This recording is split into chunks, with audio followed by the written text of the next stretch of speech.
ultimate good. You have a moral obligation as a parent to encourage your child to go out into the world, right? And to be whoever they can be, to be the best they can possibly be. And in doing that, you're encouraging them to pursue the good. You're sacrificing them to the good. You're not keeping them for yourself selfishly.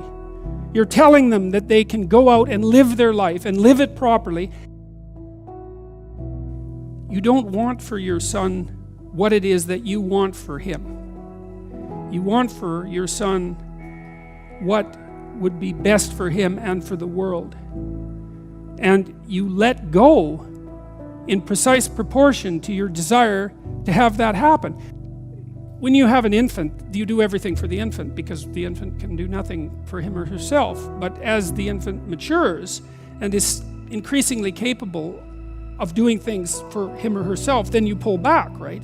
You pull back, and every time the child develops the ability to do something, you allow them or encourage them to do it, and you don't interfere.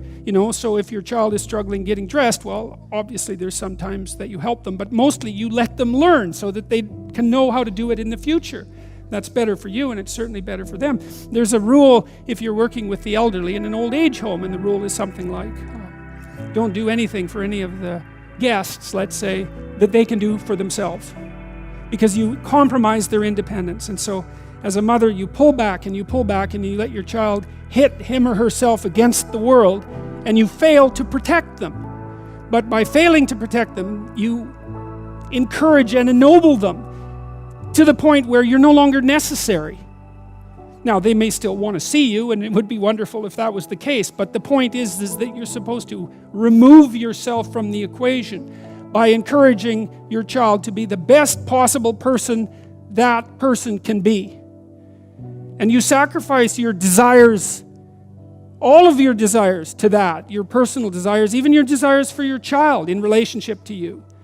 Because you want them to move forward into the world as a light, right? As a light on a hill. That's what you want, if you have any sense.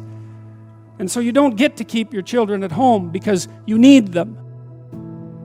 How do we come to know ourselves in terms of our personalities and, more importantly, potential?